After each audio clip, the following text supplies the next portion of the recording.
सुप्रभातम। आज हम लोग पाठ्यक्रमानुसार संस्कृत व्याकरण में उपपद विभक्ति की जानकारी प्राप्त करेंगे।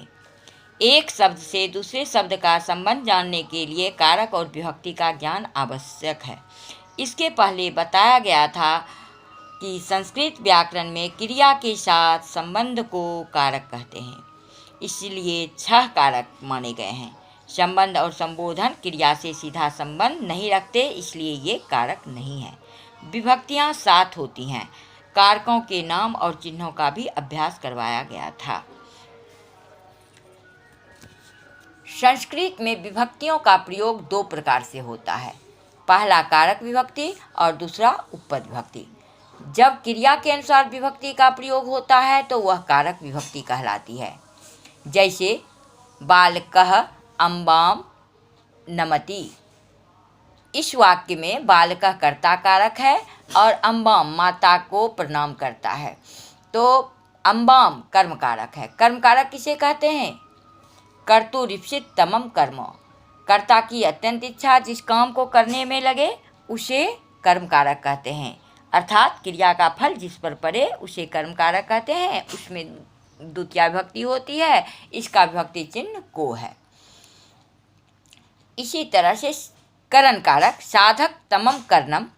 क्रिया करने में जो अत्यंत सहायक हो उसे करण कारक कहते हैं, अर्थात जिस साधन के द्वारा कोई क्रिया की जाती है वह साधन करण कारक कहलाता है। इसका चिन्ह से या के द्वारा है। रामः कलमेन लिखति। राम कलम से लिखता है। इसी तरह से संप्रदान जिसके लिए कोई काम किया जाए या जिसे कुछ दिया जाए उसे संप्रदान कारक कहते हैं। जैसे राम मोहन के लिए पुस्तक लाता है। रामः मोहनाय पुस्तकम आनयति। इसमें मोहनाय संप्रदान कारक है।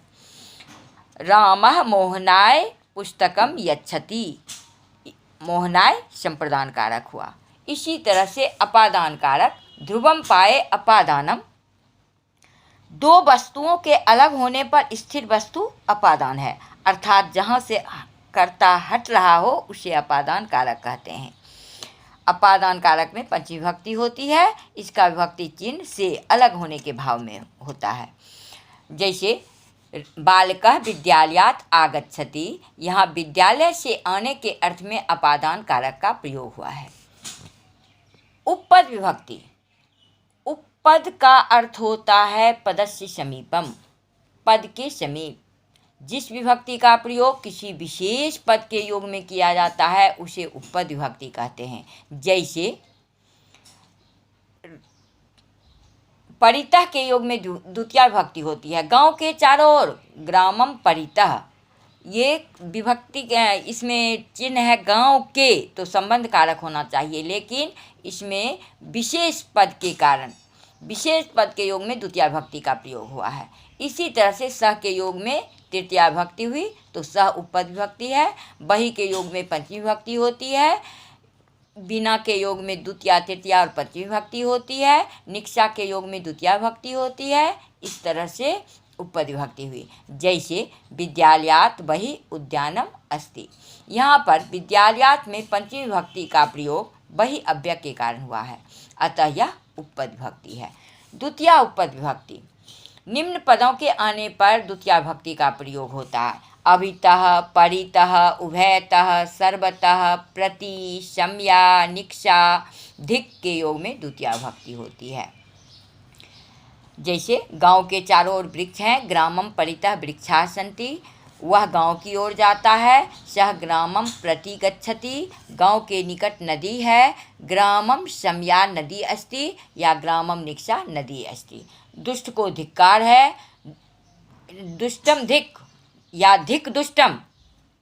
चोर को धिक्कार है। धिक् चौरम। इस तरह से गम, नम, पच, रक्ष, प्रच्छ, याच आदि धातुओं के योग में द्वितीया विभक्ति होती है। जैसे सैनिक देश की रक्षा करते हैं तो सैनिका देशम रक्षन्ति। यहाँ रक्ष धातु के योग में द्वितीया विभक्ति का प्रयोग हुआ है। तृतीया उपपद विभक्ति। सह, साकम, सार्धम, समम, अलम, बिना, हीना के योग में तृतीया विभक्ति होती है। जैसे राम के साथ रामेण सह। शोर मत करो, अलम कोलाहलन। गुस्सा मत करो, अलम क्रोधेन। माता पुत्र के बिना नहीं खाती है तो माता पुत्रेन बिना न खादति। हीन धर्मेन हीनः न शोभते।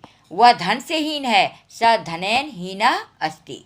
हीना के योग में तृतीया भक्ति होती है। गृह कार्य उपपद विभक्ति लिखकर याद करें।